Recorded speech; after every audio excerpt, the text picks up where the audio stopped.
Alright, so to do some of the measurements, I have a micrometer here and a dial caliper.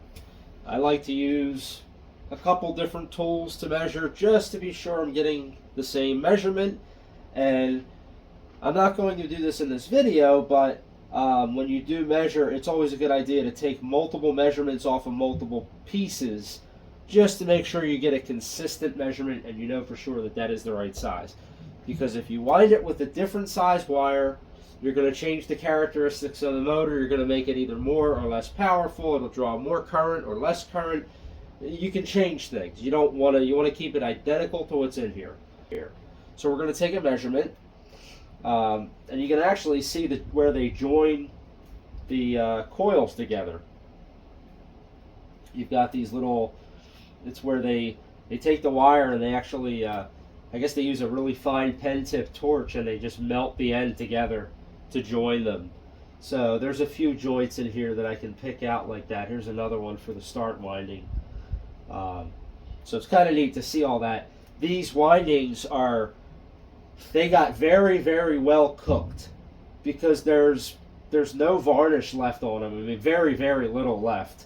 And they're all loose, which means it'll be easy to take this apart. It'll be easy to cut everything out and get it all removed. But that's definitely not a good motor. If this was good, this would be like one solid mass. And generally, it would also be laced together with some kind of a lacing string or cord. So this thing definitely got very well cooked. So we'll take a look here and see what we have for our windings. This is one of the thicker strands. So if I measure with the calipers, getting about 22 and a half thousandths. So I can double check that again with the micrometer, and yeah, I'm getting around the same thing, 22 and a half, 23. Yeah, 22 and a half we'll call it. So if I go into this chart, I look down at the diameters of the wire, 22, here's one that's basically would be 22.6 thousandths or 22 and 6/10. That would be 23 gauge wire. So that means that the entire run winding is 23 gauge. I would have to make sure as I take this apart, I definitely measure multiple places because you want to be absolutely sure that you're getting the right accurate measurement. So for now though, we'll just assume that's 23 gauge. So let's see what the inside has. We have these thinner wires here. It's so easy to pull apart because this thing has been just completely burned. And we are looking at about 16 thousandths. I'll double check with the mic.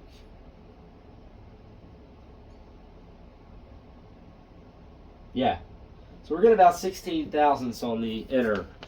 So 16 thousandths, that would be 26 gauge. We're looking at 15.9. So we've got 23 for the main, 26 gauge for the start winding.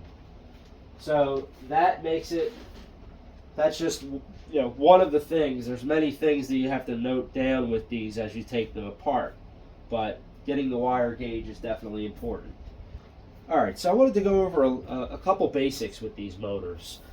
If you find yourself in the position like I did when I first attempted one of these ILGs several years ago, if you have no leads attached and you don't know where anything goes, it can get kind of confusing, especially if you've never done one of these before. But there's actually a pretty simple way out. There's a way to figure this out.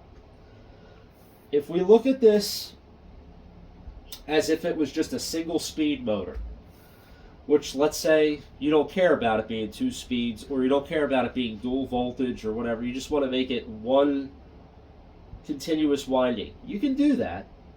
Obviously you can rewind it to be like the original as well, but whatever you choose, there's two windings in this motor.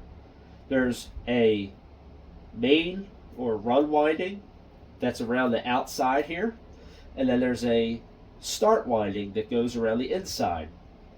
Now the start winding is just one continuous circuit. So there's one wire in, one wire out, and every other pole is the opposite polarity. So that means that if you wind this pole clockwise, the next one is going to be counterclockwise, and then the next one will be clockwise, and it goes like that all the way around the stator. So that takes care of the start winding. The run winding is completely the same thing. You know, you can think of it as north-south, north-south, clockwise, counterclockwise, whatever. As long as each one switches, that's what you want. Now,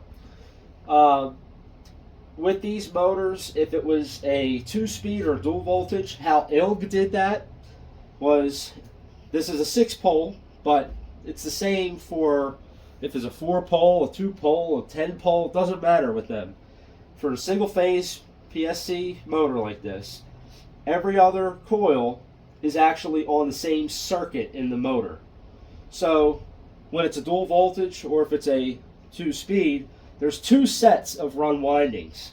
Basically, you've got every other pole is connected as one set, and then the adjacent every other pole would be the other set. So depending on how you connect them together, if you connect them in series or if you connect them in parallel, that will get you your high and low voltage or your high and low speed. But like I said, you don't even need to worry about that. You could just wind them together all as one continuous coil and just have one lead in, do your 6 poles, opposite polarity every other pole all the way around, and one lead coming out. You could do that. Once you understand that concept, you'll know how to connect the poles in the motor. It's really not that complicated. You just got to remember every other. That's the biggest thing. With the direction and the way the coils, if you want to have your high and low speed, same thing. Now, the biggest thing you really need to keep track of is you need to make sure you figure out what your gauge is of your wire. If you're going to have 2 different gauges, that's how all these motors are done. There's 1 gauge used for the main windings and 1 gauge used for the start windings. Once you figure that out, you need to actually cut this apart, and you need to find out the number of turns and where they go. You need to draw out this stator. So this one's a 36 slot. You might have one that's a 48 slot or a 60 slot, or you might have one that's only 24. Like, there's different numbers. For ILGs, it seems like they tend to be multiples of 6. Or I guess I should say multiples of 12. Now, I'm going to teach you a trick with ILGs. Alright, so one thing to take note of when you're trying to count the number of strands and map out your motor with these ILGs. They all follow a similar pattern when it comes to how the poles are constructed. These are wound in what's called a skein winding. Now, you can rewind it as a concentric wind. I've done that with several of these, and it's pretty simple. But the originals were done in a skein configuration. Now, what is a skein winding? Well, let's take a look. So, as you can see here, a skein winding, it starts off as one really long loop, and then it gets twisted over itself and then run back through the next set of slots. So they start in the center, work your way out, and then that gets folded over again and gets brought through again. So that is what makes your skein winding. Now, one thing they mention here, and this is how these ILGs are, is you've got a double coil on the inside of, there's 3 loops, there's 3 sets of coils per pole, and that central slot is actually filled twice. So what makes this kind of nice is it's actually easy to count the strands. as long as you know how many strands are in either the outer or the inner set of coils here, you can just double it for the middle. So, for example, this is a start winding on an ILG. This is usually how many slots they span. For this, it's also skein wound, but it's only got two. It's an inner and an outer. So these will be identical. Number of turns on the inside is the number of turns on the outside. So if you got 55 here, you got 55 there. But for the run winding, you can see we have 3 concentric loops. But of course, in the original winding, they're not concentric like this. They're skein. And you would have number of turns on the inside is going to be the same as the number of turns on the outside. And then it's going to be double that number, 2n, will be the inner. So if you have, whatever, 60 turns here, it's going to be 120 and then 60 again. So it makes it kind of nice to figure out everything with these motors. They're actually pretty easy to follow once you understand what's going on inside of them. So, so that kind of wraps up some of the basics with these. Once you have all of your wire sizes figured out, you get your number of turns calculated, it's all pretty simple. So next we are going to, it'll probably be a second video, going to go through this motor and going to cut the end turns off and start pulling coils out and actually begin counting the number of turns, and this will be well on its way to getting rewound. So if you haven't done so already, please like and subscribe and have a fantastic day.